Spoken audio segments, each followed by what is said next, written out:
आप लेहो तुम कथा सुधारी। सतनाम श्री वाहिगुरु साहिब जी। सुन सबहन गुर चरित उदारा, सरदा भाव अदक उर धारा। करत बतक इम खिलत अखेर, सने सने चल पंथ बडेर। ਵਾਹਿਗੁਰੂ ਜੀ ਕਾ ਖਾਲਸਾ ਵਾਹਿਗੁਰੂ ਜੀ ਕੀ ਫਤਿਹ। ਸਤਿਗੁਰੂ ਜੀ ਦੀ ਸਾਜੀ ਨਵਾਜੀ ਹੋਈ ਗੁਰੂ ਰੂਪ ਸਾਧ ਸੰਗਤ ਜੀ, ਸੰਧਿਆ ਦੇ ਦੀਵਾਨ ਸਤਿਗੁਰਾਂ ਦੀ ਹਜ਼ੂਰੀ 'ਚ ਸਜੇ ਹਨ। ਸੋਦਾ ਰਹਿਰਾਸ ਸਾਹਿਬ ਜੀ ਦੇ ਪਾਠ, ਆਰਤੀ ਆਰਤੇ ਦੇ ਕੀਰਤਨ ਆਪ ਜੀ ਨੇ ਸਰਵਣ ਕੀਤੇ ਹਨ। ਆਓ ਹੁਣ ਆਪਣੀਆਂ ਮਨ ਬਿਰਤੀਆਂ ਨੂੰ ਛੇਵੇਂ ਪਾਤਸ਼ਾਹ ਜੀ ਮਹਾਰਾਜ ਮੇਰੀ ਪੀਰੀ ਦੇ ਮਾਲਕ ਸਤਿਗੁਰੂ ਹਰਗੋਬਿੰਦ ਸਾਹਿਬ ਜੀ ਦੇ ਚਰਨਾਂ ਵਿੱਚ ਇਕਾਗਰ ਕਰੀਏ। ਧੰਨ ਗੁਰੂ ਹਰਗੋਬਿੰਦ ਸਾਹਿਬ ਜੀ ਭਾਈ ਰੂਪਾ ਤੇ ਭਾਈ ਸਾਧੂ ਦਾ ਪ੍ਰੇਮ ਦੇਖ ਕੇ ਉਹਨਾਂ ਦਾ ਜਲ ਛਕਣ ਵਾਸਤੇ ਬੜੀ ਸਖਤ ਗਰਮੀ ਵਿੱਚ 30 ਕੋ ਲਗਭਗ 60-65 ਕਿਲੋਮੀਟਰ ਦਾ ਸਫ਼ਰ ਕਰਕੇ ਘੋੜੇ ਤੇ ਡਰੋਲੀ ਤੋਂ ਉੱਥੇ ਪਹੁੰਚੇ ਜਿੱਥੇ ਅੱਜ ਕੱਲ੍ਹ ਗੁਰਦੁਆਰਾ ਜੰਡ ਸਾਹਿਬ ਹੈ। ਭਾਈ ਸਾਧੂ ਤੇ ਭਾਈ ਰੂਪੇ ਦੇ ਹੱਥੋਂ ਜਲ ਛਕਿਆ ਤੇ ਬਖਸ਼ਿਸ਼ਾਂ ਕੀਤੀਆਂ। ਔਰ ਇਧਰੋਂ ਭਾਈ ਵਿਧੀ ਚੰਦ ਭਾਈ ਜੇਠਾ ਸਾਰੀ ਫੌਜ ਵਾਹੁਦਾਈ ਗੁਰੂ ਸਾਹਿਬ ਨੂੰ ਲੱਭਦੀ ਲੱਭਦੀ ਉੱਥੇ ਪਹੁੰਚੀ। ਫਿਰ ਮਹਾਰਾਜ ਭਾਈ ਰੂਪੇ ਨੂੰ ਅਤੇ ਭਾਈ ਸਾਧੂ ਨੂੰ ਲੈ ਕੇ ਉੱਥੋਂ ਚੱਲੇ, ਉਹਦੇ ਪਰਿਵਾਰ ਨੂੰ, ਉਹਦੀ ਮਾਤਾ ਨੂੰ, ਤੇ ਉੱਥੇ ਪਹੁੰਚ ਗਏ ਜਿੱਥੇ ਅੱਜ ਕੱਲ੍ਹ ਪਿੰਡ ਰੂਪਾ ਵਸਿਆ ਹੋਇਆ। ਲਗਭਗ 4-5 ਕੋਹ ਦਾ ਉੱਥੇ ਸਫ਼ਰ ਫਰਕ ਪੈ ਜਾਂਦਾ। ਉੱਥੇ ਭਾਈ ਰੂਪੇ ਵਾਲੀ ਥਾਂ ਤੇ ਆ ਕੇ ਮਹਾਰਾਜ ਨੇ ਮੋਹੜੀ ਗੱਡ ਦਿੱਤੀ, ਪਿੰਡ ਵਸਾ ਦਿੱਤਾ ਤੇ ਨਾਮ ਭਾਈ ਰੂਪੇ ਦੇ ਰੂਪਚੰਦ ਦੇ ਨਾਮ ਤੇ ਪਿੰਡ ਦਾ ਨਾਮ ਭਾਈ ਰੂਪਾ ਰੱਖਿਆ। ਭਾਈ ਰੂਪਾ ਪਿੰਡ ਮਾਲਵੇ ਦਾ ਪ੍ਰਸਿੱਧ ਪਿੰਡ ਹੈ, ਵੱਡੇ ਪਿੰਡਾਂ ਵਿੱਚ ਗਿਣਿਆ ਜਾਂਦਾ। ਗੁਰੂ ਸਾਹਿਬ ਨੇ ਬਚਨ ਕੀਤਾ, ਇੱਥੇ ਰਹਿ ਕੇ ਤੁਸੀਂ ਲੰਗਰ ਚਲਾਓ, ਸਿੱਖੀ ਦਾ ਪ੍ਰਚਾਰ ਕਰੋ। ਸਿੱਖੀ ਦੇ ਪ੍ਰਚਾਰ ਦਾ ਸਭ ਤੋਂ ਵਧੀਆ ਤਰੀਕਾ ਗੁਰੂ ਨਾਨਕ ਦੇਵ ਜੀ ਨੇ ਲੰਗਰ ਹੀ ਮੰਨਿਆ ਹੈ, ਕਿਉਂਕਿ ਜਦੋਂ ਲੰਗਰ ਲੱਗਦਾ ਹੈ ਸਰਬੱਤ ਦਾ ਭਲਾ ਹੁੰਦਾ। ਹਰ ਗਰੀਬ ਨੂੰ, ਭੁੱਖੇ ਨੰਗੇ ਨੂੰ ਰੋਟੀ ਮਿਲਦੀ ਹੈ। ਜਦੋਂ ਕੋਈ ਪ੍ਰਸ਼ਾਦਾ ਛਕਦਾ ਹੈ ਤੇ ਮੂੰਹ ਤੋਂ ਧੰਨ ਗੁਰੂ ਨਾਨਕ ਸਤਿਨਾਮ ਸ੍ਰੀ ਵਾਹਿਗੁਰੂ ਜਪਦਾ, ਉਹਦਾ ਲੋਕ ਵੀ ਸੁਧਰ ਜਾਂਦਾ, ਉਹਦਾ ਪਰਲੋਕ ਵੀ ਸੁਧਰ ਜਾਂਦਾ। ਸਤਿਗੁਰ ਸਿੱਖ ਕਾ ਹਲਤ ਪਲਤ ਸਵਾਰੈ, ਨਾਨਕ ਸਤਿਗੁਰ ਸਿੱਖ ਕੋ ਜੀ ਨਾਲ ਸਮਾਰੈ। ਸੋ ਸਾਧ ਸੰਗਤ ਜੀ, ਲੰਗਰ ਦੀ ਸੇਵਾ ਭਾਈ ਰੂਪੇ ਨੂੰ ਬਖਸ਼ੀ ਹੈ। ਆਪਣੇ ਸ਼ਸਤਰ ਬਸਤਰ ਤੇ ਆਪਣਾ ਕੜਛਾ ਵੀ ਬਖਸ਼ਿਆ ਹੈ। ਬਹੁਤ ਸਾਰੀਆਂ ਵਸਤੂਆਂ ਅੱਜ ਵੀ ਉਹਨਾਂ ਦੇ ਪਰਿਵਾਰ ਵਿੱਚ, ਭਾਈ ਸਾਹਿਬ ਭਾਈ ਰੂਪਚੰਦ ਜੀ ਦੇ ਪਰਿਵਾਰ ਕੋਲ ਗੁਰੂ ਮਹਾਰਾਜ ਦੀਆਂ ਨਿਸ਼ਾਨੀਆਂ, ਕੁਝ ਨਿਸ਼ਾਨੀਆਂ 6ਵੇਂ ਪਾਤਸ਼ਾਹ, ਕੁਝ 7ਵੇਂ ਪਾਤਸ਼ਾਹ ਤੇ ਕੁਝ 10ਵੇਂ ਪਾਤਸ਼ਾਹ ਦੀਆਂ ਸਾਂਭੀਆਂ ਹੋਈਆਂ। 10ਵੇਂ ਪਾਤਸ਼ਾਹ ਜੀ ਵੱਲੋਂ ਬਹੁਤ ਸਾਰੇ ਹੁਕਮਨਾਮੇ ਭਾਈ ਰੂਪਚੰਦ ਦੇ ਪਰਿਵਾਰ ਨੂੰ ਪ੍ਰਾਪਤ ਹੋਏ, ਅੱਜ ਵੀ ਉਹਨਾਂ ਦੇ ਕੋਲ ਮੌਜੂਦ ਹਨ। ਮਾਤਾ ਜੀ ਦਾ ਰੱਥ ਬੜਾ ਸੁੰਦਰ ਆਲੀਸ਼ਾਨ, ਇਤਨਾ ਸੁੰਦਰ ਰੱਥ ਕਿਸੇ ਰਾਜੇ ਮਹਾਰਾਜੇ ਕੋਲ ਵੀ ਨਹੀਂ ਜਿਹੜਾ ਉੱਥੇ ਸਾਂਭਿਆ ਹੋਇਆ ਹੈ। ਹੋਰ ਵੀ ਬਹੁਤ ਕੁਝ ਗੁਰੂ ਮਹਾਰਾਜ ਦੀਆਂ ਬਖਸ਼ਿਸ਼ਾਂ ਉੱਥੇ ਅੱਜ ਵੀ ਹਨ ਤੇ ਅਜੇ ਤੱਕ ਉਸੇ ਤਰ੍ਹਾਂ ਪ੍ਰੇਮ ਭਾਵਨਾ ਨਾਲ ਲੰਗਰ ਛਕਾਉਂਦੇ ਹੈ, ਨਾਮ ਬਾਣੀ ਸੇਵਾ ਸਿਮਰਨ ਦਾ ਪ੍ਰਚਾਰ ਕਰਦੇ। ਸੋ ਇਹ ਕਥਾ ਆਪਾਂ ਪਿੱਛੇ ਸਰਵਣ ਕੀਤੀ ਹੈ। ਆਓ ਹੁਣ ਅੱਗੇ 6ਵੇਂ ਪਾਤਸ਼ਾਹ ਕੀ ਕੌਤਕ ਕਰਨਗੇ, ਪ੍ਰੇਮ ਨਾਲ ਸਾਰੀ ਸੰਗਤ ਸਰਵਣ ਕਰੀਏ। ਆਖੀਏ ਸਤਿਨਾਮ ਸ਼੍ਰੀ ਵਾਹਿਗੁਰੂ ਸਾਹਿਬ ਜੀ, ਸਤਿਨਾਮ ਸ਼੍ਰੀ ਵਾਹਿਗੁਰੂ ਸਾਹਿਬ ਜੀ। ਸੁਨ ਸਭਨ ਗੁਰ ਚਰਿਤ ਉਦਾਰਾ। ਸਤਿਗੁਰੂ ਜੀ ਦਾ ਇਹ ਕੌਤਕ, ਸਤਿਗੁਰੂ ਜੀ ਦੀ ਇਹ ਸਾਖੀ ਸੁਣ ਕੇ ਸਾਰੇ ਗੁਰਸਿੱਖ ਬੜੇ ਹੈਰਾਨ ਹੋਏ। ਇਤਨੀ ਗਰਮੀ ਵਿੱਚ, ਇੰਨੀ ਕਹਿਰ ਦੀ ਗਰਮੀ ਪੈ ਰਹੀ ਸੀ ਤੇ ਪਾਣੀ ਦਾ ਪਿਆਲਾ ਪੀਣ ਲਈ ਗੁਰੂ ਸਾਹਿਬ 30 ਕੋਹ ਆਏ ਨੇ, 60-70 ਕਿਲੋਮੀਟਰ ਸਫ਼ਰ ਕੀਤਾ ਹੈ। ਇਸ ਗੱਲ ਨੇ ਸਾਰੀ ਸੰਗਤ ਨੂੰ ਹੈਰਾਨ ਕਰ ਦਿੱਤਾ ਸ਼ਰਧਾ ਭਾਉ ਅਦਿਕ ਉਰ ਧਾਰਾ। ਤੇ ਸਾਰੇ ਸਿੱਖਾਂ ਦੇ ਮਨ 'ਚ ਹੋਰ ਸ਼ਰਧਾ ਵੱਧ ਗਈ ਗੁਰੂ ਸਾਹਿਬ ਪ੍ਰਤੀ ਕਿ ਸਤਿਗੁਰੂ ਹੋਵੇ ਤਾਂ ਐਸਾ ਹੋਵੇ। ਗੁਰੂ ਨਾਨਕ ਗੁਰੂ ਗੋਬਿੰਦ ਸਿੰਘ ਸਾਹਿਬ ਜੀ ਵਰਗੇ ਸਤਿਗੁਰੂ ਨਾ ਸੰਸਾਰ ਤੇ ਪਹਿਲਾਂ ਹੋਏ ਨੇ, ਨਾ ਸਾਧ ਸੰਗਤ ਜੀ ਬਾਅਦ ਵਿੱਚ ਹੋਏ ਨੇ। ਗੁਰ ਜੈਸਾ ਨਾਹੀ ਕੋ ਦੇਵ, ਜਿਸ ਮਸਤਕ ਭਾਗ ਸੋ ਲਾਗਾ ਸੇਵ। ਸਭ ਤੇ ਵੱਡਾ ਸਤਿਗੁਰੂ ਨਾਨਕ ਜਿਨ ਕਲ ਰਾਖੀ ਮੇਰੀ। ਐਸੇ ਸਤਿਗੁਰੂ ਦੇ ਸਿੱਖ ਬਣੀਏ। ਧੰਨ ਗੁਰੂ ਹਰਗੋਬਿੰਦ ਸਾਹਿਬ ਮਹਾਰਾਜ ਮੀਰੀਆਂ ਪੀਰੀਆਂ ਦੇ ਮਾਲਕ ਆਪਣੇ ਪ੍ਰੇਮੀਆਂ ਨੂੰ, ਆਪਣੇ ਸੇਵਕਾਂ ਨੂੰ ਕਿੰਨਾ ਪਿਆਰ ਕਰਦੇ ਨੇ ਕਿ ਉਹਨਾਂ ਦਾ ਫੋਕਾ ਪਾਣੀ ਪੀਣ ਵਾਸਤੇ 30 ਕੋ 60-65 ਕਿਲੋਮੀਟਰ ਸਫ਼ਰ ਕਰਕੇ ਘੋੜੇ ਤੇ ਪਹੁੰਚੇ ਹਨ ਦੁਪਹਿਰ ਵੇਲੇ। ਕਤਕ ਵਰਤ ਇਮ ਖਿਲਤ ਅਖੇਰ। ਇਸ ਤਰ੍ਹਾਂ ਗੱਲਾਂ ਬਾਤਾਂ ਕਰਦੇ ਗੁਰੂ ਸਾਹਿਬ ਤੇ ਸਿੱਖ ਸ਼ਿਕਾਰ ਖੇਡਦੇ ਹੋਏ ਸਨੇ ਸਨੇ ਚੱਲ ਪੰਥ ਬਡੇਰ। ਔਰ ਇਹ 60-65 ਕੋਹ ਦਾ ਸਫ਼ਰ ਕਰਕੇ ਫਿਰ ਵਾਪਸ ਡਰੌਲੀ ਨੂੰ ਜਾ ਰਹੇ ਨੇ। ਏਕ ਜਾਮਨੀ ਮਗ ਮਹਿ ਰਹੇ। ਇੱਕ ਰਾਤ ਰਸਤੇ 'ਚ ਰੁਕੇ ਹਨ ਤੇ ਦੂਜੇ ਦਿਨ ਡਰੌਲੀ ਜਾ ਪਹੁੰਚੇ ਹਨ। ਵਿਚਰਤ ਜੰਗਲ ਮਹਿਮੁਦ ਲਹੇ। ਔਰ ਜੰਗਲ ਦੇਸ਼ ਜਿਸ ਨੂੰ ਅੱਜ ਕੱਲ੍ਹ ਮਾਲਵਾ ਕਹਿੰਦੇ ਆ, ਮੋਗਾ, ਬਰਨਾਲਾ, ਬਾਜਾਖਾਨਾ, ਬਠਿੰਡਾ, ਫਰੀਦਕੋਟ, ਕੋਟਕਪੂਰਾ ਅਤੇ ਫਿਰੋਜ਼ਪੁਰ ਤੱਕ ਦਾ ਜਿਹੜਾ ਇਲਾਕਾ ਹੈ, ਅੱਜ ਆਪਾਂ ਇਹਨੂੰ ਮਾਲਵਾ ਕਹਿੰਦੇ ਆ। ਪਹਿਲਾਂ ਇਸ ਦੇਸ਼ ਦਾ ਨਾਮ ਜੰਗਲ ਦੇਸ਼ ਹੁੰਦਾ ਸੀ। ਸ੍ਰੀ ਗੁਰੂ ਗੋਬਿੰਦ ਸਿੰਘ ਸਾਹਿਬ ਜੀ ਮਹਾਰਾਜ 10ਵੇਂ ਪਾਤਸ਼ਾਹ ਨੇ ਵਰ ਦਿੱਤਾ, ਕਹਿੰਦੇ ਜੰਗਲ ਸਾਡਾ ਮਾਲਵਾ ਹੈ। ਅਸਲ ਵਿੱਚ ਮਾਲਵਾ ਜਿਹੜਾ ਸਾਧ ਸੰਗਤ ਜੀ ਰਾਜੇ ਭਰਥਰੀ ਦੀ, ਬਿਕਰਮਾਜੀਤ ਦੀ ਰਾਜਧਾਨੀ ਉਜੈਨ, ਇੰਦੌਰ ਦਾ ਇਲਾਕਾ ਹੈ। ਜਿਹੜਾ ਪੁਰਾਣਾ ਮਾਲਵਾ ਹੈ ਨਾ, ਮਾਲਵਾ ਦੇਸ਼, ਉਹ ਹੈ ਉਜੈਨ, ਬੁਰਹਾਨਪੁਰ, ਖੰਡਵਾ, ਇੰਦੌਰ, ਓਂਕਾਰੇਸ਼ਵਰ। ਇਹ ਤੁਸੀਂ ਇਲਾਕਾ ਸੁਣਿਆ ਹੋਵੇਗਾ। ਦੱਖਣ ਹਜ਼ੂਰ ਸਾਹਿਬ ਨੂੰ ਜਾਈਏ, ਸਭ ਤੋਂ ਵੱਡਾ ਸ਼ਹਿਰ ਇੰਦੌਰ ਹੈ। ਉੱਧਰ ਇੰਦੌਰ ਦੇ ਇਲਾਕੇ ਉਜੈਨ ਹੈ। ਉਜੈਨ ਉੱਥੋਂ ਦੀ ਰਾਜਧਾਨੀ ਸੀ। ਉਹ ਮਾਲਵਾ ਦੇਸ਼ ਬਹੁਤ ਪੁਰਾਣਾ ਹੈ, ਬੜਾ ਅਮੀਰ ਦੇਸ਼ ਸੀ ਉਹ ਕਿਸੇ ਜ਼ਮਾਨੇ ਵਿੱਚ। ਰਾਜੇ ਭਰਥਰੀ ਦੀ, ਰਾਜੇ ਬਿਕਰਮਾਜੀਤ ਦੀ ਰਾਜਧਾਨੀ ਸੀ। 10ਵੇਂ ਪਾਤਸ਼ਾਹ ਜਦੋਂ ਇਸ ਜੰਗਲ ਵਿੱਚ ਚਰਨ ਪਾਏ, ਮਲਵਈ ਸਿੱਖਾਂ ਨੇ ਸ਼ਰਧਾ ਨਾਲ ਸੇਵਾ ਕੀਤੀ। ਸੱਚੇ ਪਾਤਸ਼ਾਹ ਨੇ ਵਰ ਦਿੱਤਾ, ਕਹਿਣ ਲੱਗੇ ਇਹ ਜੰਗਲ ਸਾਡਾ ਮਾਲਵਾ ਹੈ। ਇੰਨੀ ਧਰਤੀ ਇਹ ਜਰਖੇਜ ਹੋਵੇਗੀ, ਇੰਨੀਆਂ ਫਸਲਾਂ ਹੋਣਗੀਆਂ, ਇੰਨਾ ਕੁਝ ਹੋਵੇਗਾ ਵੀ ਕੋਈ ਅੰਤ ਨਹੀਂ ਰਹੇਗਾ। ਨਹੀਂ ਤਾਂ ਮਾਲਵੇ 'ਚ ਮੋਠ ਬਾਜਰੀ ਹੁੰਦੀ ਸੀ, ਮੱਕੀ ਦੀ ਬਾਜਰੇ ਦੀ ਰੋਟੀ ਖਾਂਦੇ ਸੀ, ਮੋਠਾਂ ਦੀ ਦਾਲ। ਇਹਨੇ ਕੁ ਬਸ ਇਹਨਾਂ ਦੀ ਖੁਰਾਕ ਸੀ। ਪਾਣੀ ਬਹੁਤ ਡੂੰਘਾ ਸੀ ਖੂਹਾਂ ਦੇ ਵਿੱਚ। ਸਤਿਗੁਰੂ ਕਹਿੰਦੇ ਡੱਲਿਆ ਵੇਖ ਨਹਿਰਾਂ ਚੱਲਦੀਆਂ। ਉਹ ਡੱਲਿਆ ਵੇਖ ਕਿੰਨੇ ਅੰਗੂਰਾਂ ਦੇ ਬਾਗ ਲੱਗੇ ਹੋਏ। ਡੱਲਾ ਕਹਿੰਦਾ ਮਹਾਰਾਜ ਇੱਥੇ ਕਿੱਥੇ ਨਹਿਰਾਂ, ਰੇਤਾ ਚਮਕਦਾ ਇੱਥੇ ਤਾਂ। ਮਹਾਰਾਜ ਕਹਿੰਦੇ ਸਤ ਬਚਨ ਨਹੀਂ ਕਹਿ ਸਕਦਾ, ਹੁਣੇ ਚਲਾ ਦਿੰਦੇ, ਪਰ ਸਮਾਂ ਆਵੇਗਾ ਚੱਲਣਗੀਆਂ। ਅੱਜ ਵੇਖੋ ਕਲਗੀਧਰ ਪਾਤਸ਼ਾਹ ਦੀ ਕਿਰਪਾ ਨਾਲ ਸਭ ਤੋਂ ਜ਼ਿਆਦਾ ਪੰਜਾਬ ਵਿੱਚ ਮਾਲਵੇ ਦੀ ਜ਼ਮੀਨ ਹੀ ਜਰਖੇਜ ਬਣ ਗਈ। ਇਹ ਕਲਗੀਆਂ ਤਾਂ ਵਾਲੇ ਦੇ ਬਚਨ ਹਨ।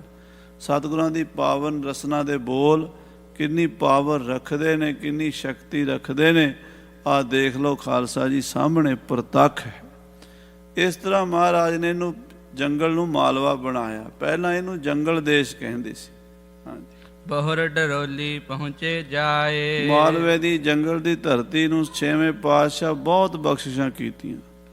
ਦਾਸ ਨੇ ਲਗਭਗ ਮਾਲਵੇ ਦੇ ਪਿੰਡਾਂ ਵਿੱਚ 6ਵੇਂ ਪਾਤਸ਼ਾਹ, 9ਵੇਂ ਪਾਤਸ਼ਾਹ ਜੀ ਤੇ 10ਵੇਂ ਪਾਤਸ਼ਾਹ ਦੀ ਯਾਤਰਾ ਦਾ ਇਤਿਹਾਸ ਪੜ੍ਹਿਆ ਵੀ, ਤੇ ਪਿੰਡਾਂ 'ਚ ਜਾ ਕੇ ਦਰਸ਼ਨ ਵੀ ਬਹੁਤ ਕੀਤੇ ਹੈ।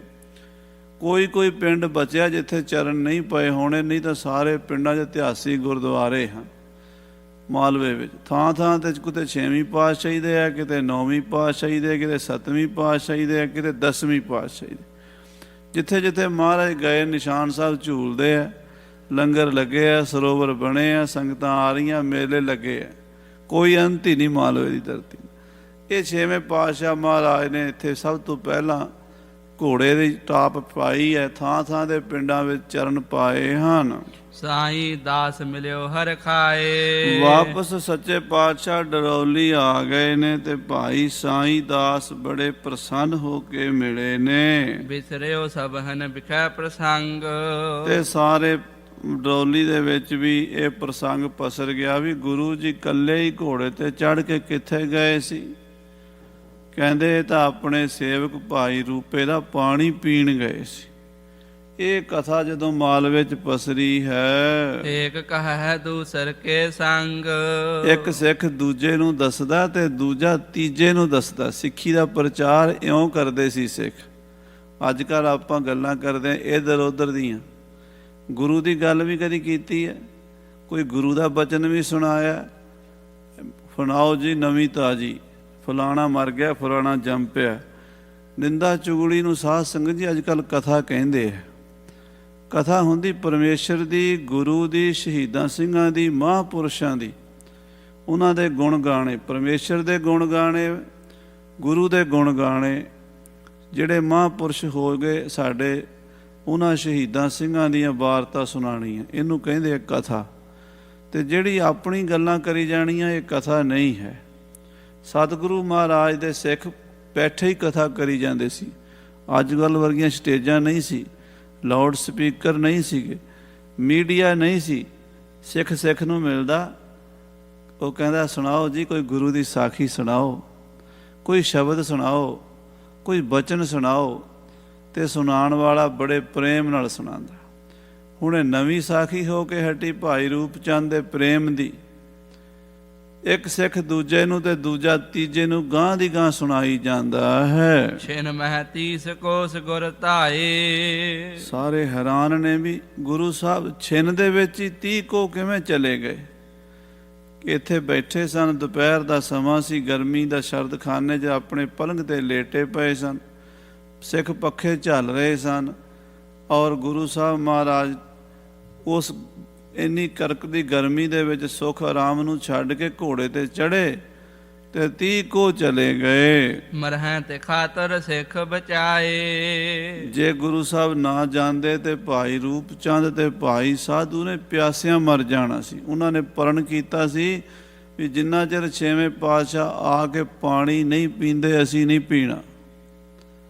ਤੇ ਸਾਧ ਸੰਗਤ ਜੀ, ਉਹ ਗੁਰੂ ਸੱਚਾ ਪਾਤਸ਼ਾਹ ਭਾਈ ਗੁਰਦਾਸ ਜੀ ਬਚਨ ਲਿਖਦੇ, ਚਰਨ ਸ਼ਰਨ ਗੁਰ ਏਕ ਪੈਂਡਾ ਜਾਏ ਚੱਲ, ਸਤ ਗੁਰ ਕੋਟ ਪੈਂਡਾ ਆਗੇ ਹੋਏ ਲੇਤ ਹੈ, ਪਾਵਨੀ ਭਗਤ ਪਾਏ ਕੌਡੀ ਅਗਰ ਭਾਗ ਰਾਖੈ, ਤਾਹੇ ਗੁਰੂ ਸਰਬ ਨਿਧਾਨ ਦਾਨ ਦੇਤ ਹੈ।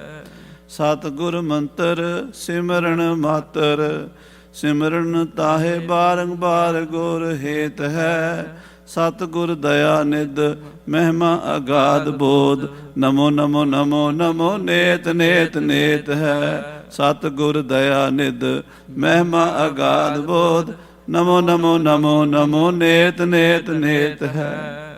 ਬਾਰ ਬਾਰ ਜਾਈਏ, ਐਸੇ ਗੁਰੂ ਤੋਂ ਕੁਰਬਾਨ ਜਾਈਏ। 30 ਕੋਸ ਪਰ ਤਿਸ ਸੁਧ ਜਾਨੀ। 30 ਕੋ ਦੂਰ ਪਿਆਸੇ ਸਿੱਖਾਂ ਨੂੰ ਜਾਣੀ ਜਾਣ ਸਤਿਗੁਰੂ ਇੱਥੇ ਪਲੰਘ ਤੇ ਬੈਠੇ ਹੋਏ ਜਾਣ ਗਏ ਕਿ ਸਾਡੇ ਸਿੱਖ ਅਰਦਾਸਾਂ ਕਰ ਰਹੇ ਨੇ, ਸਾਡੇ ਸਿੱਖ ਸਾਨੂੰ ਉਡੀਕ ਰਹੇ ਨੇ। ਪਿਯਤ ਨਾ ਗੁਰੂ ਅਜਤ ਲਿਖ ਪਾਣੀ। ਗੁਰੂ ਸਾਹਿਬ ਵਾਸਤੇ ਪਾਣੀ ਹੈ, ਸਾਡੇ ਪੀਣ ਜੋਗਾ ਨਹੀਂ ਹੈ, ਗੁਰੂਆਂ ਦੇ ਪੀਣ ਵਾਲਾ ਪਾਣੀ ਹੈ।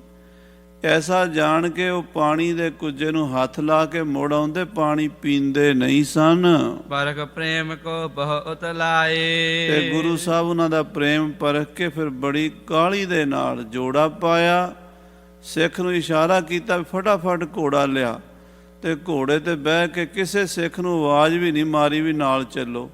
ਤੇ ਸਤਿਗੁਰੂ ਇਕੱਲੇ ਹੀ ਦੌੜ ਪਏ। ਪਰਖ ਪ੍ਰੇਮ ਕੋ ਬਹੁਤ ਲਾਏ। ਬੜੇ ਪ੍ਰੇਮ ਦੇ ਵਿੱਚ ਆਪਣੇ ਸਿੱਖਾਂ ਨੂੰ ਵੇਖਿਆ ਤੇ ਉਹਨਾਂ ਦਾ ਪ੍ਰੇਮ ਪਰਖ ਕੇ ਕਾਹਲੀ ਨਾਲ ਚੱਲੇ ਨੇ। ਪਿਓ ਜਾਏ ਜਲ ਬਨੇ ਤਸਾਏ। ਜਿਹੜੇ ਸਿੱਖ ਗੁਰੂ ਨੂੰ ਉਡੀਕ ਰਹੇ ਸਨ, ਉਹਨਾਂ ਕੋਲ ਜਾ ਕੇ ਉਹਨਾਂ ਦਾ ਪਾਣੀ ਪੀਤਾ। ਤੇ ਲੀਲਾ ਕੀ ਕੀਤੀ? ਕਹਿੰਦੇ ਸਾਨੂੰ ਬੜੀ ਪਿਆਸ ਲੱਗੀ ਹੈ, ਭਾਈ ਰੂਪ ਚੰਦ ਪਾਣੀ ਪਿਆਓ।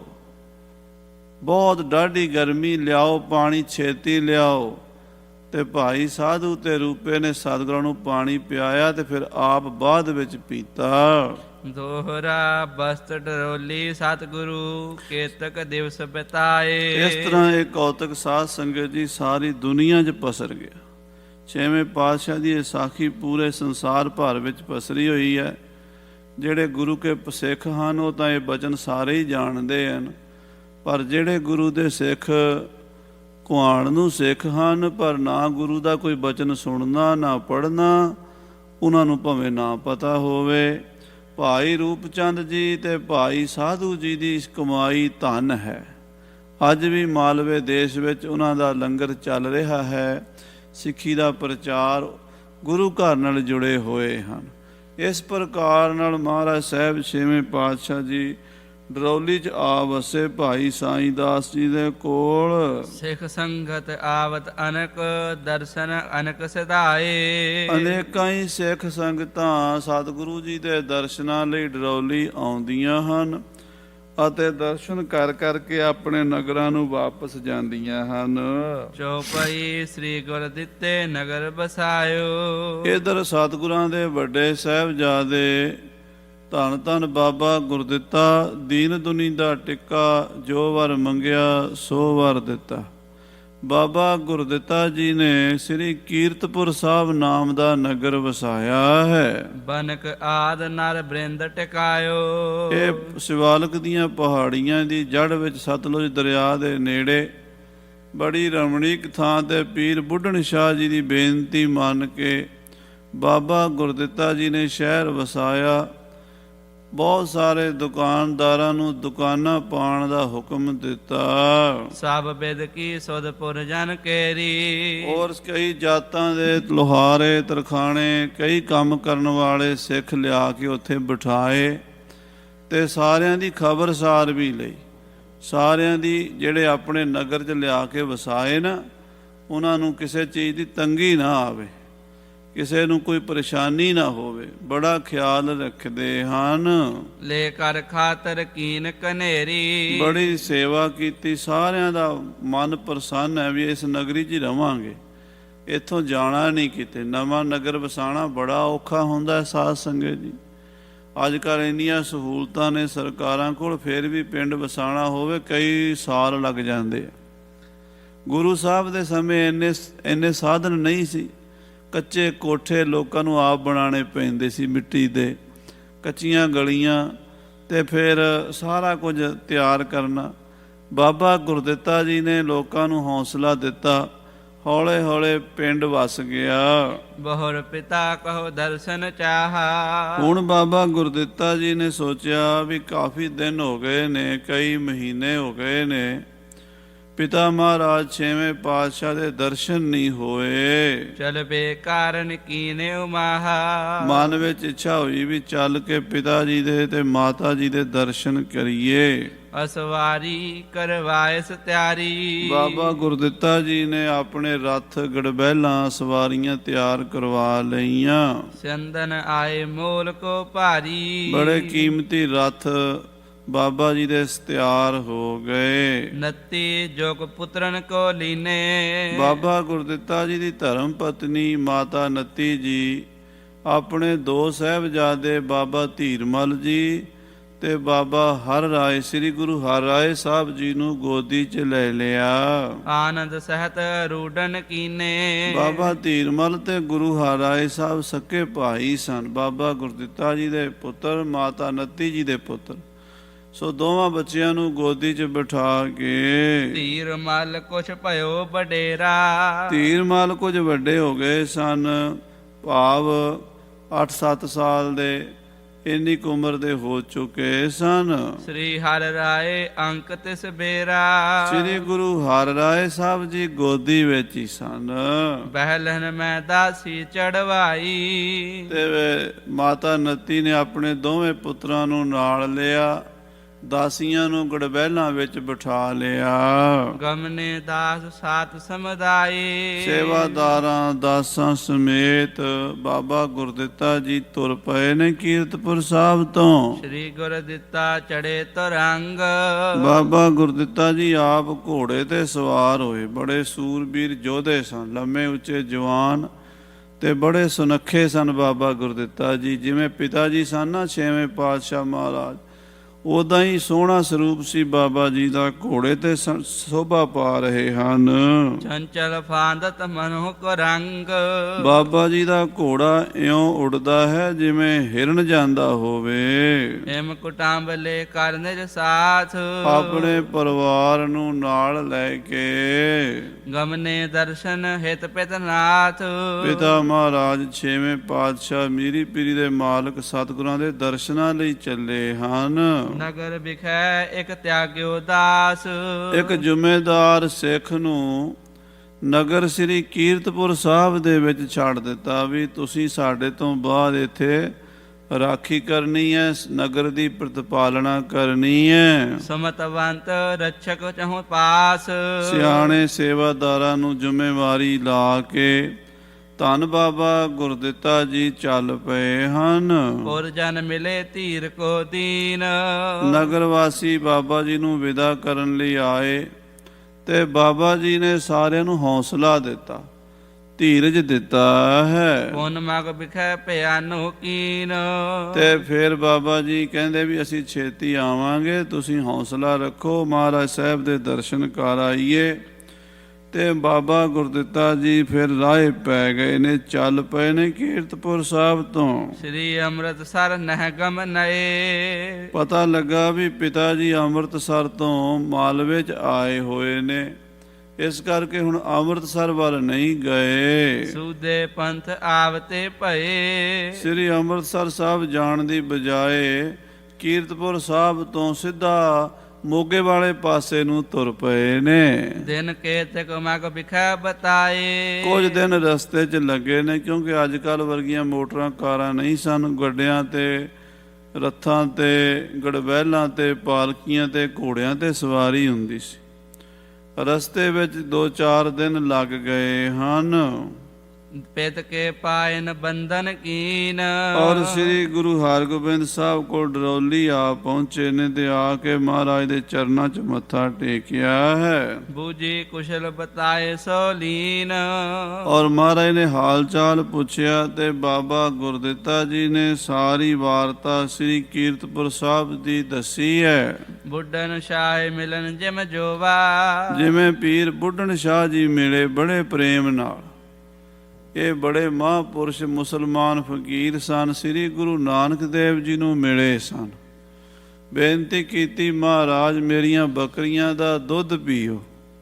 ਟਿੰਡ 'ਚ ਭਰ ਕੇ ਦੁੱਧ ਲਿਆਂਦਾ। ਮਹਾਰਾਜ ਕਹਿੰਦੇ ਪੀਰ ਜੀ ਤੁਹਾਡਾ ਦੁੱਧ 6ਵੇਂ ਜਾਮੇ 'ਚ ਪੀਵਾਂਗੇ। ਕਹਿੰਦਾ ਮਹਾਰਾਜ ਤੁਹਾਡਾ 6ਵਾਂ ਜਾਮਾ ਕਦੋਂ ਹੋਵੇਗਾ? ਮਹਾਰਾਜ ਕਹਿੰਦੇ 5 ਪਾਤਸ਼ਾਹੀਆਂ ਤੋਂ ਬਾਅਦ 6ਵਾਂ ਹੋਵੇਗਾ। ਕਹਿੰਦਾ ਇੰਨਾ ਚਿਰ ਮੈਂ ਜਿਉਂਦਾ ਰਵਾਂਗਾ? ਮਹਾਰਾਜ ਕਹਿੰਦੇ ਹਾਂ ਪੀਰ ਜੀ, ਉਹਨਾਂ ਚਿਰ ਤੁਹਾਡਾ ਸਰੀਰ ਰਹੇਗਾ ਜਿੰਨਾ ਚਿਰ ਸਾਡਾ 6ਵਾਂ ਜਾਮਾ ਨਹੀਂ ਹੁੰਦਾ। ਗੁਰੂ ਨਾਨਕ ਸਾਹਿਬ ਦੇ ਸਮੇਂ ਤੋਂ ਬੈਠੇ ਸਨ ਪੀਰ ਬੁੱਢਣ ਸ਼ਾਹ ਜੀ, ਬਹੁਤ ਵੱਡੀ ਬਿਰਧ ਅਵਸਥਾ ਦੇ ਮਾਲਕ ਸਨ। 6ਵੇਂ ਪਾਤਸ਼ਾਹ ਮਹਾਰਾਜ ਨੇ ਬਾਬਾ ਗੁਰਦਿੱਤਾ ਜੀ ਨੂੰ ਉਹਨਾਂ ਕੋਲ ਭੇਜਿਆ ਤੇ ਬਾਬਾ ਗੁਰਦਿੱਤਾ ਜੀ ਪੀਰ ਬੁੱਢਣ ਸ਼ਾਹ ਦੀ ਮੁਲਾਕਾਤ ਦਾ ਸਾਰਾ ਵੇਰਵਾ ਸਤਿਗੁਰੂ 6ਵੇਂ ਪਾਤਸ਼ਾਹ ਨੂੰ ਦੱਸ ਰਹੇ ਨੇ।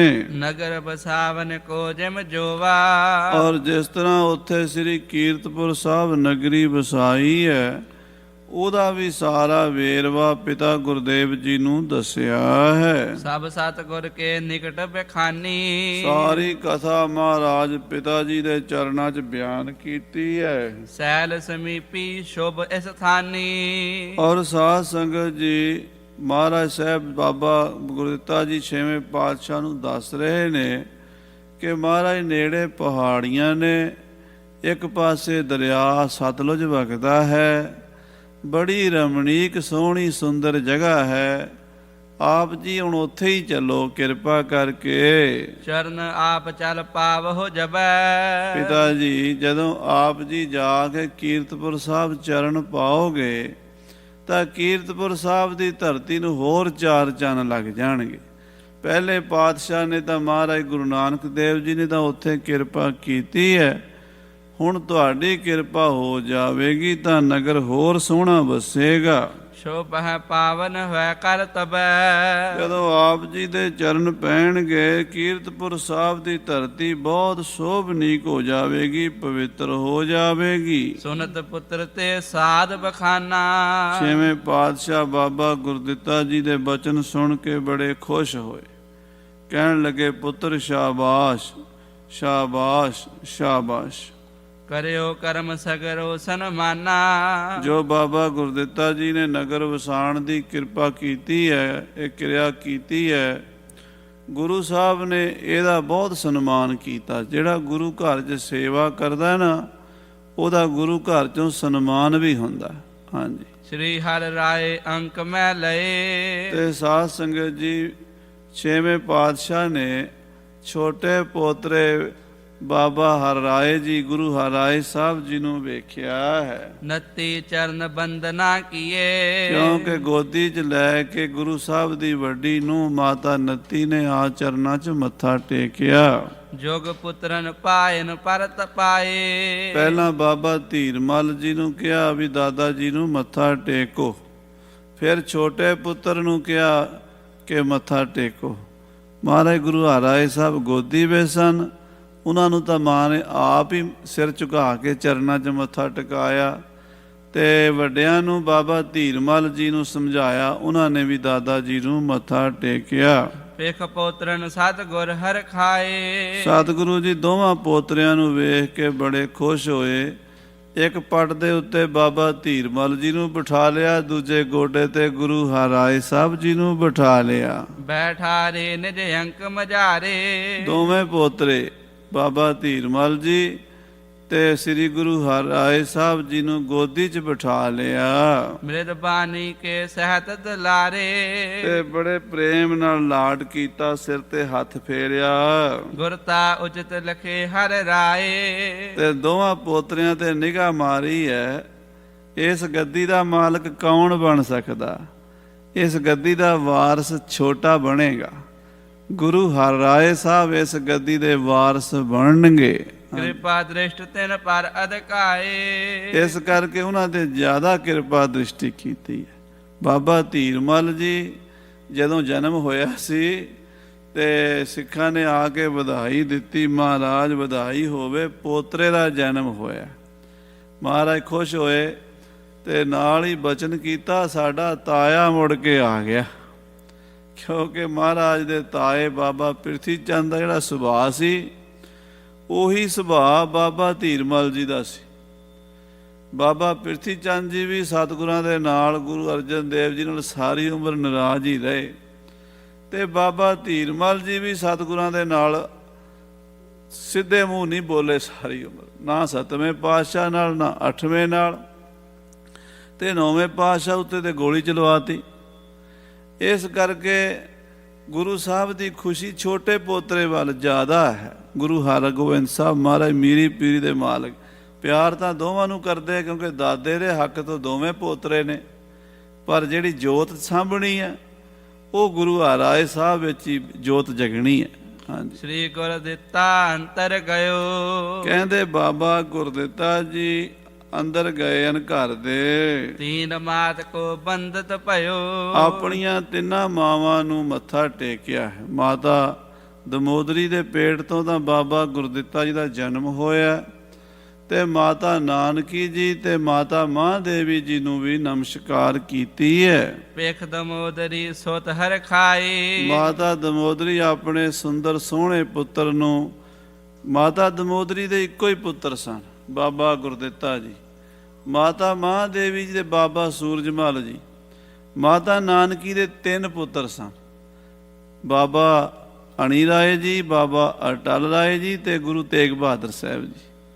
ਸੋ ਮਾਤਾ ਦਮੋਦਰੀ ਜੀ ਆਪਣੇ ਪੁੱਤਰ ਬਾਬਾ ਗੁਰਦਿੱਤਾ ਜੀ ਨੂੰ ਵੇਖ ਕੇ ਬੜੇ ਖੁਸ਼ ਹੋਏ ਹਨ ਸੁਦਾ ਸਮਾਨ ਆਸ਼ਿਕਾ ਗਾਈ ਤੇ ਬੜੀ ਮਿੱਠੀ ਪਿਆਰੀ ਅਸ਼ੀਰਵਾਦ ਦਿੱਤੀ ਹੈ ਮਾਂ ਨੇ। ਬਹੁਰ ਨਾਨਕੀ ਆਰਮਰ ਵਾਹੀ ਫਿਰ ਮਾਤਾ ਨਾਨਕੀ ਜੀ ਤੇ ਮਾਤਾ ਮਰਵਾਈ ਜੀ ਦਈ ਅਸੀਸ ਰਹੋ ਮੁਦ ਮਾਹੀ ਅਸ਼ੀਰਵਾਦ ਦਿੱਤੀ ਹੈ, ਸਦਾ ਹੀ ਪ੍ਰਸੰਨ ਰਹੋ ਪੁੱਤਰ, ਸਦਾ ਹੀ ਤੁਹਾਡੇ ਤੇ ਖੁਸ਼ੀਆਂ ਹੋਣ। ਮਿਲ ਕਰ ਵਹਿਰ ਨਿਕਸ ਤਬ ਆਏ ਬਾਬਾ ਗੁਰਦਿੱਤਾ ਜੀ ਮਾਵਾਂ ਤਿੰਨਾਂ ਨੂੰ ਮੱਥਾ ਟੇਕ ਕੇ ਬਾਹਰ ਨਿਕਲੇ ਹਨ ਵਿਹੜੇ ਵਿੱਚ। ਮਿਲੇ ਸਕਲ ਹੀ ਬੰਧਨ ਗਾਏ ਸਾਰਾ ਪਰਿਵਾਰ ਸਾਰੀਆਂ ਸੰਗਤਾਂ ਮਿਲੀਆਂ ਨੇ, ਸਾਰੇ ਮੱਥਾ ਟੇਕਦੇ ਬਾਬਾ ਜੀ ਨੂੰ। ਸਾਈਂ ਦਾਸ ਆਦ ਵਿਧੀ ਆਦ ਭਾਈ ਸਾਈਂ ਦਾਸ ਜੀ ਮਾਸੜ ਲੱਗਦੇ ਬਾਬਾ ਗੁਰਦਿੱਤਾ ਜੀ ਦੇ, ਉਹਨਾਂ ਨੂੰ ਵੀ ਮੱਥਾ ਟੇਕਿਆ ਬਾਬਾ ਜੀ ਨੇ।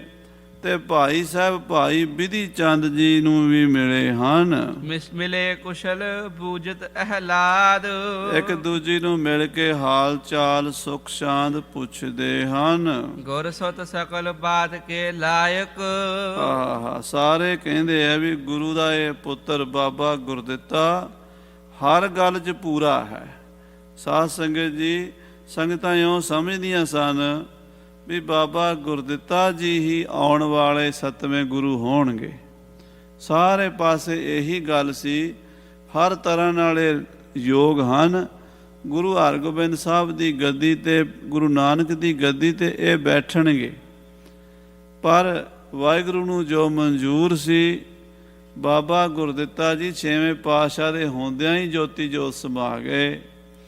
ਇਸ ਕਰਕੇ ਉਹਨਾਂ ਦੇ ਛੋਟੇ ਪੁੱਤਰ ਮਹਾਰਾਜ ਗੁਰੂ ਹਰਿਰਾਏ ਸਾਹਿਬ ਜੀ ਨੂੰ ਗੁਰਤਾ ਗੱਦੀ ਮਿਲੀ।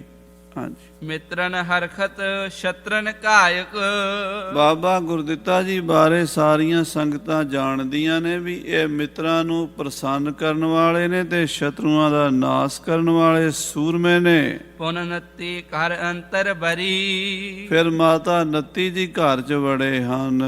ਸਭ ਸਾਸਨ ਕੋ ਬੰਧਨ ਕਰੀ ਤਿੰਨਾਂ ਸੱਸਾਂ ਨੂੰ ਮੱਥਾ ਟੇਕਿਆ ਹੈ। ਪੋਤਰੇ ਪਿਖਤ ਪਰਮ ਹੁਲਸਾਈ ਮਾਤਾ ਦਮੋਦਰੀ ਆਪਣੇ ਦੋਵਾਂ ਪੋਤਰਿਆਂ ਨੂੰ ਬਾਬਾ ਧੀਰਮਲ ਜੀ ਤੇ ਗੁਰੂ ਹਰਿਰਾਏ ਸਾਹਿਬ ਨੂੰ ਵੇਖ ਕੇ ਬੜੀ ਪ੍ਰਸੰਨ ਹੋਈ ਹੈ। ਗਹਿ ਬਾਹਨ ਲੈ ਅੰਕ ਬਿਠਾਈ ਦੋਵਾਂ ਪੋਤਿਆਂ ਨੂੰ ਗੋਦੀ 'ਚ ਬਿਠਾਇਆ, ਦੋਵਾਂ ਪੋਤਰਿਆਂ ਦਾ ਮੂੰਹ ਚੁੰਮਿਆ, ਬਹੁਤ ਪਿਆਰ ਕੀਤਾ ਹੈ। ਕਰੀ ਨਮੋ ਰਾਮੋ ਪਗ ਫੇਰ ਤੇ ਫੇਰ ਨੱਤੀ ਨੇ ਆਪਣੀ ਮਾਸੀ ਸੱਸ ਰਾਮੋ ਨੂੰ ਵੀ ਮੱਥਾ ਟੇਕਿਆ ਹੈ। ਜੁਗ ਪੁੱਤਰਨ ਹੋਏ ਬੈਸ ਵਡੇਰ ਤੇ ਰਾਮੋ ਨੇ ਅਸ਼ੀਰਵਾਦ ਦਿੱਤੀ, ਤੇਰੇ ਪੁੱਤਰ ਵੱਡੀਆਂ ਉਮਰਾਂ ਵਾਲੇ ਹੋਣ। ਸਭ ਸਾਸਨ ਸ਼ੁਭ ਨੁਖਾ ਨਿਹਾਰੀ ਮਾਤਾ ਦਮੋਦਰੀ, ਮਾਤਾ ਨਾਨਕੀ ਤੇ ਮਾਤਾ ਮਾਂ ਦੇਵੀ ਨੇ ਆਪਣੀ ਨੂੰਹ ਵੇਖੀ ਹੈ ਸਨਮਾਨੀ ਬਹੁ ਨਿਕਟ ਬਿਠਾਰੀ ਔਰ ਬੜੇ ਸਨਮਾਨ ਨਾਲ ਲਾਡ ਪਿਆਰ ਕਰਕੇ ਕੋਲ ਬਿਠਾਈ ਹੈ। ਸਭਨ ਬਿਖਿਆ ਆਨੰਦ ਬੜ ਹੋਵਾ ਸਾਰਿਆਂ ਨੂੰ ਬੜੀ ਖੁਸ਼ੀ ਹੋਈ ਹੈ, ਬੜੀ ਪ੍ਰਸੰਨਤਾ ਹੋਈ ਹੈ। ਗੁਰ ਪਰਿਵਾਰ ਏਕ ਥਲ ਜੋਵਾ ਅੱਜ ਗੁਰੂ ਦਾ ਪਰਿਵਾਰ ਸਾਰਾ ਇੱਕ ਥਾਂ ਤੇ ਇਕੱਠਾ ਹੈ। ਸਾਰੇ ਬੱਚੇ ਸਤਿਗੁਰਾਂ ਦੇ ਪੋਤਰੇ ਨੂੰਹਾਂ ਸਾਰਾ ਪਰਿਵਾਰ ਇੱਕ ਥਾਂ ਤੇ ਡਰੌਲੀ ਪਿੰਡ ਮੋਗੇ ਦੇ ਕੋਲ ਇਕੱਠੇ ਹਨ।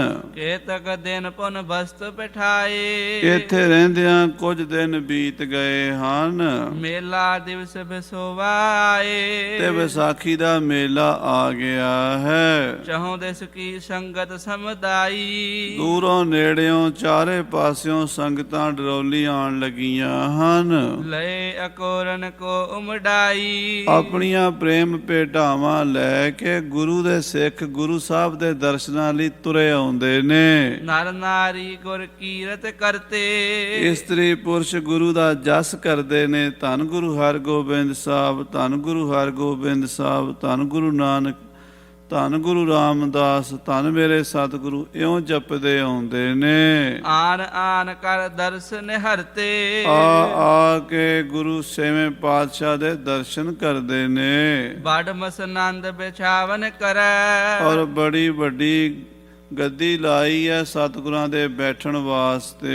ਸ਼ਸਤਰ ਸਜਾਏ ਗੁਰੂ ਤਬ ਥਿਰੈ ਉਸ ਗੱਦੀ ਤੇ ਤਖਤ ਤੇ ਸ਼ਸਤਰ ਮੀਰੀ ਪੀਰੀ ਦੀਆਂ ਤੇਗਾਂ ਪਹਿਨ ਕੇ ਮਹਾਰਾਜ ਛੇਵੇਂ ਪਾਤਸ਼ਾਹ ਕਲਗੀ ਤੋੜੇ ਲਾ ਕੇ ਰਾਜਸੀ ਠਾਠ ਵਿੱਚ ਬੈਠੇ ਹਨ। ਬਿਸਦ ਮਰਾਲਨ ਕੇਰ ਮਨਿੰਦ, ਜਿਵੇਂ ਚਿੱਟੇ ਹੰਸ ਹੁੰਦੇ ਹਨ, ਢੁਰਤ ਚਮਰ ਦੁਤ ਹੋਤ ਬਿਲੰਦ। ਏਦਾਂ ਚਿੱਟੇ ਕੇਸਾਂ ਵਾਲੇ ਚੌਰ ਮਹਾਰਾਜ ਦੇ ਸੀਸ ਤੇ ਝੂਲਦੇ ਹਨ। ਖਰੋ ਮੇਵਰੋ ਹੋਏ ਅਕਾਰੀ, ਔਰ ਅਰਦਾਸੀਆ ਮੇਵੜਾ ਸਾਹਮਣੇ ਖੜ ਕੇ ਸੰਗਤ ਕੀ ਅਰਦਾਸ ਉਚਾਰੀ। ਸੰਗਤਾਂ ਦੀਆਂ ਭੇਟਾਵਾਂ ਦੀ ਅਰਦਾਸ ਕਰਦਾ ਹੈ। ਬ੍ਰਿੰਦ ਮਸੰਦ ਬਿਰੰਦ ਧਨੀ ਹੈ, ਬੜੇ ਬੜੇ ਮਸੰਦ ਦੂਰੋਂ ਦੂਰੋਂ ਚੱਲ ਕੇ ਆਏ ਨੇ, ਬੜੇ ਧਨੀ ਪੁਰਸ਼ ਜਿਨ੍ਹਾਂ ਕੋਲ ਬਹੁਤ ਮਾਇਆ ਹੈ। ਹਜ਼ਾਰਾਂ ਰੁਪਈਏ ਦੀ ਭੇਟਾ, ਲੱਖਾਂ ਦੀ ਭੇਟਾ ਲੈ ਕੇ ਆਏ ਨੇ। ਸੰਗਤ ਕੀ ਅਰਦਾਸ ਉਚਾਰੀ। ਸੰਗਤਾਂ ਦੀਆਂ ਅਰਦਾਸਾਂ ਮਸੰਦ ਲਿਆ ਲਿਆ ਕੇ ਗੁਰੂ ਚਰਨਾਂ 'ਚ ਭੇਟਾ ਰੱਖੀ ਜਾਂਦੇ ਨੇ ਤੇ ਮੇਵੜਾ ਅਰਦਾਸ ਕਰੀ ਜਾਂਦਾ ਹੈ। ਆਨਹ ਗੁਰ ਕੀ ਕਾਰ ਕਨੀ ਹੈ, ਬਹੁਤ ਗੁਰੂ ਘਰ ਦੀਆਂ ਕਾਰ ਭੇਟਾਵਾਂ ਮਸੰਦ ਲਿਆਉਂਦੇ ਨੇ। ਜਸਾ ਜੋਗ ਸਭ ਕੋ ਹਰ ਖਾਵਾ ਹੈ, ਔਰ ਸਾਰਿਆਂ ਨੂੰ ਖੁਸ਼ ਕਰਦੇ। ਗੁਰੂ ਸਾਹਿਬ ਸਾਰਿਆਂ ਤੇ ਬਖਸ਼ਿਸ਼ਾਂ ਕਰਦੇ ਆ। ਇੱਛਾ ਪੂਰਕ ਸਰਬ ਸੁਖ ਦਾਤਾ ਹਰ, ਜਾਂ ਕੈ ਵਸ ਹੈ ਕਾਮ ਤੇਨਾ। ਸੋ ਐਸਾ ਹਰ ਧਿਆਈਐ ਮੇਰੇ ਜੀਅੜੇ, ਤਾਂ ਸਰਬ ਸੁਖ ਪਾਵਹਿ ਮੇਰੇ ਮਨਾ। ਜਪ ਮਨ ਸਤਨਾਮ ਸਦਾ ਸਤਨਾਮ, ਹਲਤ ਪਲਤ ਮੁਖ ਉਜਲ ਹੋਈ ਹੈ। ਨਿਤ ਧਿਆਈਐ ਹਰ ਪੁਰਖ ਨਿਰੰਜਨਾ। ਮਹਾਰਾਜ ਸੱਚੇ ਪਾਤਸ਼ਾਹ ਜੀ ਸਾਰਿਆਂ ਦੀਆਂ ਝੋਲੀਆਂ ਭਰਦੇ ਹਨ। ਦੇਸ਼ਨ ਕੀ ਦਸਤਾਰ ਬੰਧਾਵਾ ਹੈ, ਮਹਾਰਾਜ ਦੇਸ਼ਾਂ ਪ੍ਰਦੇਸ਼ਾਂ ਤੋਂ ਆਏ ਹੋਏ ਮਸੰਦਾਂ ਨੂੰ ਦਸਤਾਰਾਂ ਦੇ ਕੇ, ਸਰੋਪੇ ਦੇ ਕੇ, ਇਲਾਕੇ ਦੇ ਵਿੱਚ ਉਹਨਾਂ ਨੂੰ ਪ੍ਰਚਾਰ ਦੀਆਂ ਜ਼ਿੰਮੇਵਾਰੀਆਂ ਦੇ ਕੇ ਤੋਰਦੇ ਹਨ।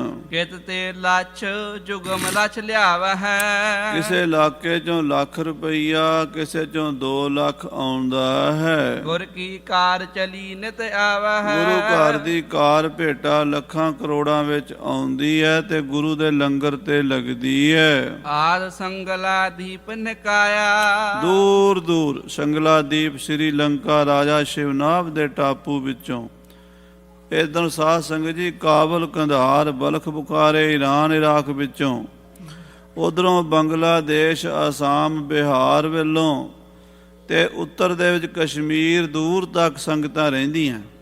ਸਾਰੇ ਮੁਲਕਾਂ ਚੋਂ ਸਿੱਖ ਦੂਰੋਂ ਦੂਰੋਂ ਆਉਂਦੇ ਭੇਟਾ ਲੈ ਕੇ। ਚਾਹੁੰ ਦਿਸ ਤੇ ਪਹੁੰਚਤ ਬਹੁ ਮਾਇਆ, ਬਹੁਤ ਮਾਇਆ ਗੁਰੂ ਘਰ ਚੜ੍ਹਦੀ ਹੈ, ਕਿਸੇ ਚੀਜ਼ ਦੀ ਕਮੀ ਨਹੀਂ।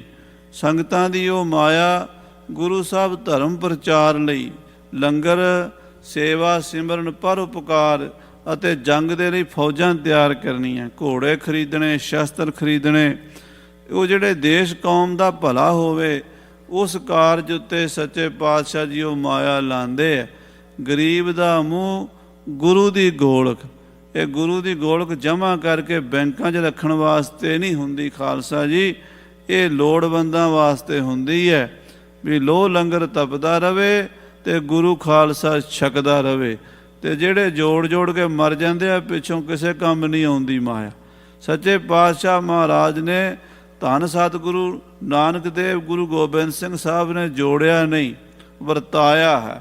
ਜਿੰਨੀ ਮਾਇਆ ਹੁੰਦੀ ਸਤਿਗੁਰੂ ਵਰਤਾਈ ਜਾਂਦੇ ਆ, ਧਰਮ ਕਾਰਜਾਂ ਤੇ ਲਾਈ ਜਾਂਦੇ ਆ। ਛਟੇ ਮਾਸ ਕੋ ਆਏ ਮਸੰਦ, 6ਵੇਂ ਮਹੀਨੇ ਸਾਧ ਸੰਗਤ ਜੀ ਮਸੰਦ ਗੁਰੂ ਘਰ ਦੇ ਵਿੱਚ ਭੇਟਾ ਲੈ ਕੇ ਆਉਂਦੇ ਆ, ਵਿਸਾਖੀ ਅਤੇ ਦੀਵਾਲੀ ਤੇ। ਕੋ ਸੰਮਤ ਮਹਿਲੇ ਧਨ ਬ੍ਰਿੰਦ, ਔਰ ਸਾਧ ਸੰਗਤ ਜੀ ਕੋਈ ਸਾਲ ਪਿੱਛੋਂ, ਜਿਹੜੇ ਬਹੁਤ ਦੂਰ ਰਹਿੰਦੇ ਨੇ ਉਹ ਸਾਲ ਪਿੱਛੋਂ ਆਉਂਦੇ ਨੇ, ਜਿਹੜੇ ਨੇੜੇ ਰਹਿੰਦੇ ਉਹ 6 ਮਹੀਨੇ ਜੀ ਆ ਜਾਂਦੇ ਨੇ। ਸਭ ਦੇਸ਼ਨ ਪਰ ਬੰਧ ਅਜਾਰੇ, ਸਾਰੇ ਇਲਾਕਿਆਂ ਦੀ ਸੇਵਾ ਲੱਗੀ ਹੋਈ ਹੈ। ਕਿਸੇ ਇਲਾਕੇ ਵਿੱਚੋਂ ਚੰਗੇ ਘੋੜੇ ਆਉਂਦੇ ਨੇ, ਜਿਵੇਂ ਕਾਬਲ, ਕੰਧਾਰ, ਰੂਮ ਦੇਸ਼ ਵੱਲੋਂ। ਕਿਸੇ ਇਲਾਕੇ 'ਚੋਂ ਚੰਗੇ ਸ਼ਸਤਰ ਆਉਂਦੇ ਨੇ, ਕਿਸੇ ਇਲਾਕੇ 'ਚੋਂ ਚੰਗੇ ਬਸਤਰ ਆਉਂਦੇ ਨੇ, ਕਿਸੇ ਇਲਾਕੇ 'ਚੋਂ ਮਾਇਆ ਆਉਂਦੀ ਹੈ। ਇੱਦਾਂ ਸੇਵਾ ਸਿੱਖਾਂ ਨੇ ਲਈ ਹੋਈ ਹੈ। ਨਿਤ ਹੀ ਆਨੰਦ ਧਨ ਗੁਰ ਕਾਰੇ, ਕਈ ਗੁਰੂ ਕੇ ਸਿੱਖ ਖੇਤੀਬਾੜੀ ਕਰਦੇ ਨੇ, ਉਹ ਕਹਿੰਦੇ ਅਸੀਂ ਮਹਾਰਾਜ ਲੰਗਰ ਵਾਸਤੇ ਕਣਕ, ਮੱਕੀ, ਚਾਵਲ, ਆਟਾ ਲੈ ਕੇ ਆਵਾਂਗੇ। ਕੋਈ ਦਾਲਾਂ ਸਬਜ਼ੀਆਂ ਦੀ ਸੇਵਾ ਕਰ ਜਾਂਦੇ ਆ, ਕੋਈ ਗੁਰੂ ਘਰ ਦੀ ਹੋਰ ਕੋਈ ਸੇਵਾ ਵੇਖ ਕੇ ਸੰਭਾਲ ਲੈਂਦੇ ਆ ਵੀ ਸਾਲ ਪਿੱਛੋਂ ਅਸੀਂ ਇਹ ਸੇਵਾ ਕਰਾਂਗੇ। ਇਉਂ ਗੁਰੂ ਮਹਾਰਾਜ ਦੇ ਸਿੱਖ ਮਹਾਰਾਜ ਨੂੰ ਪੁੱਛ ਕੇ ਸੇਵਾ ਕਰਦੇ ਹਨ। ਕੋ ਸਿੱਖ ਲੈ ਪਹੁੰਚਤ ਹੈ ਆਪ, ਤੇ ਕਈ ਸਿੱਖ ਆਪ ਲੈ ਕੇ ਗੁਰੂ ਦੇ ਚਰਨਾਂ 'ਚ ਭੇਟਾ ਦਿੰਦੇ ਨੇ। ਆਏ ਜੇ ਦਰਸ਼ਤ ਹੋਏ ਨਿਸਪਾਪ, ਆ ਕੇ ਦਰਸ਼ਨ ਕਰਦੇ ਨੇ, ਪਾਪ ਸਾਰੇ ਦੂਰ ਹੋ ਜਾਂਦੇ ਨੇ। ਦਰਸ਼ਨ ਪਰਸਿਐ ਗੁਰੂ ਕੇ ਜਨਮ ਮਰਨ ਦੁੱਖ ਜਾਏ, ਸਾਰੇ ਦੁੱਖਾਂ ਦਾ ਨਾਸ ਹੋ ਜਾਂਦਾ ਹੈ। ਬੇਸ਼ੁਮਾਰ ਹੋਏ ਲੈਨ ਰੋਦੇਨ, ਬੇਸ਼ੁਮਾਰ ਮਾਇਆ ਆਉਂਦੀ ਹੈ ਤੇ ਬੇਸ਼ੁਮਾਰ ਹੀ ਖਰਚ ਹੁੰਦੀ ਹੈ। ਲੈਣ ਦੇਣ ਗੁਰੂ ਘਰ 'ਚ ਚੱਲਦਾ ਰਹਿੰਦਾ ਹੈ। ਅਰਪਹਿ ਵਸਤੂ ਜੇਨ ਰੋਕੇਨ, ਜਿਹੜੇ ਕਿਹੜੇ ਆ ਕੇ ਮਹਾਰਾਜ ਕੋਲ ਦਿੰਦੇ ਨੇ, ਜਿਹੜੇ ਕਿਹੜੇ ਆ ਕੇ ਲੈਂਦੇ ਨੇ। ਇੱਕ ਦਾਤੇ ਇੱਕ ਭਿਖਾਰੀ ਜੀ, ਸਭ ਤੇਰੇ ਚੋਜ ਵਿਡਾਣਾ। ਇੱਕ ਪਾਸਿਓਂ ਮਾਇਆ ਆ ਰਹੀ ਹੈ ਤੇ ਇੱਕ ਪਾਸੇ ਗਰੀਬ ਗੁਰਬੇ ਦੇ ਮੂੰਹ 'ਚ ਪੈ ਰਹੀ ਹੈ। ਇਉਂ ਪਰਉਪਕਾਰੀ ਸਤਿਗੁਰੂ ਛੇਵੇਂ ਪਾਤਸ਼ਾਹ ਜੀ ਕਰ ਰਹੇ ਨੇ। ਜੋ ਮਸੰਦ ਜਿਸ ਦੇਸ਼ ਮਝਾਰਾ, ਜਿਹੜੇ ਦੇਸ਼ ਵਿੱਚ ਜਿਹੜੇ ਵੀ ਮਸੰਦ ਰਹਿੰਦੇ ਨੇ, ਸੋਲੇ ਸੰਗਤ ਸੰਗ ਉਦਾਰਾ, ਉਹ ਆਪਣੇ ਇਲਾਕੇ ਦੀਆਂ ਸੰਗਤਾਂ ਨੂੰ ਲੈ ਕੇ ਆਉਂਦੇ ਨੇ ਤੇ ਮਹਾਰਾਜ ਦੇ ਦਰਸ਼ਨ ਕਰਦੇ ਨੇ। ਇਸ ਤਰ੍ਹਾਂ ਸਾਧ ਸੰਗਤ ਜੀ ਛੇਵੇਂ ਪਾਤਸ਼ਾਹ ਡਰੌਲੀ ਪਿੰਡ 'ਚ ਵਿਸਾਖੀ ਦਾ ਮੇਲਾ ਮਨਾ ਕੇ ਫਿਰ ਇੱਥੋਂ ਚਾਲਾ ਪਾਉਣਗੇ। ਉਹ ਕਥਾ ਆਪਾਂ ਅਗਲੇ ਦਿਨਾਂ ਵਿੱਚ ਸਰਵਣ ਕਰਾਂਗੇ। ਸਮੇਂ ਦੇ ਲਿਹਾਜ਼ ਨਾਲ ਸਮਾਪਤੀ ਹੈ। ਹੇ ਗੋਬਿੰਦ, ਹੇ ਗੋਪਾਲ, ਹੇ ਦਇਆ